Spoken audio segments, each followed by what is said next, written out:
Hi, I'm Jeff. I imagine if you're watching this video, you are on my site about opiate addiction and how to recover from it. You know, I wanted to shoot this video for you. I actually looked around and I found another video that was very informational about the effects of opiates and what they do to our body and our brain and what happens and why they're basically so addictive and why they are so difficult to be freed from. So go ahead and keep watching the rest of the video. I know this is probably going to answer some questions for you that maybe you have about, you know, why it is so difficult to get off these prescription painkillers. You know, like I've said in the other parts of this article, you know, I feel for you if you're at that point in your life that you're wanting to make a change and you're ready to get your life back.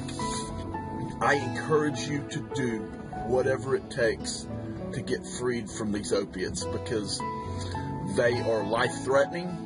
I know I tried many times to get freed from these opiates and the pain pills, and it wasn't until I found these couple of solutions that I tell you about in this article, and I worked them together with each other in conjunction, and that was what gave me the ability to have success over opiate addiction. So I encourage you, keep doing whatever it takes to get free.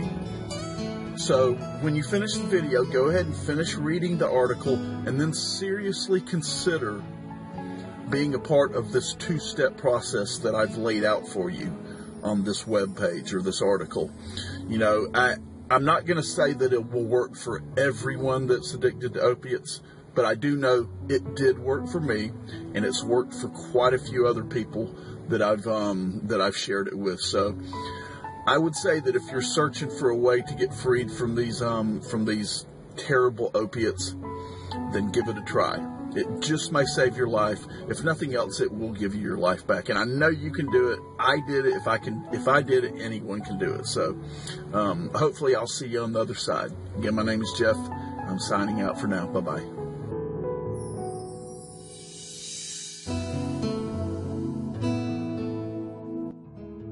Opiate abuse has increased dramatically over the last several years.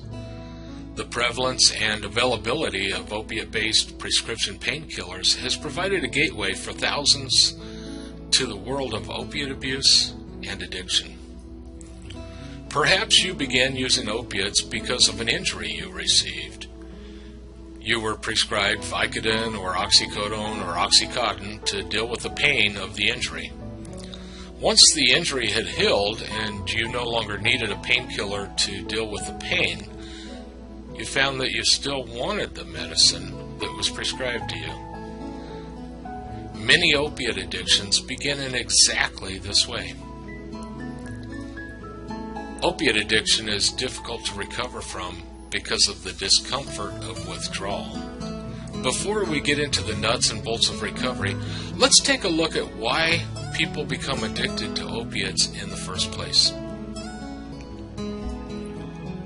It may surprise you to find out that the human body produces its own natural opioids, such as endorphins, when you experience pain, excitement, love, during sex, and when you exercise. These opioids attach themselves to the opioid receptors in the brain and in other parts of the body. Now, this brings about a feeling of pleasure, well-being, and acts as a natural painkiller.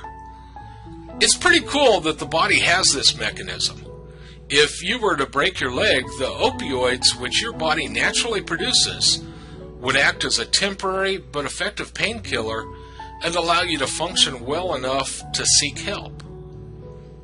Opiates such as heroin and oxycontin work by activating the same receptors that naturally occurring neurotransmitters activate. These receptors are known as the U-opioid receptors. When you activate these receptors with heroin, oxycontin, or any other opiate-based drugs, you feel intense pleasure. Opiates also increase the amount of dopamine in the brain, which only adds to the pleasurable effect. The reason that we become addicted to opiates is because when we introduce opiates into our body, the brain scales back on its own opioid production in order to compensate.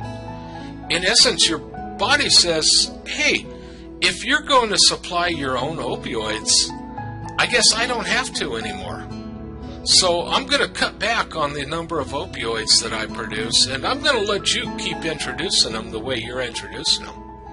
Well, this is all well and good as long as you are continually introducing opiate-based drugs into your body.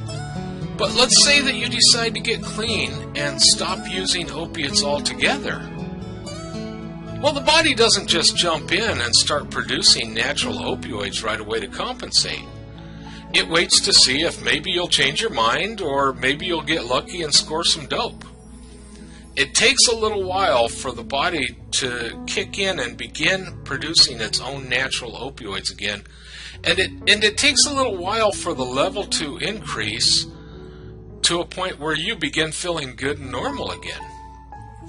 This period in between when you stop using your drug and when your body gets back to producing natural opioids at a normal rate is known as the withdrawal period. You may have heard it called being dope sick.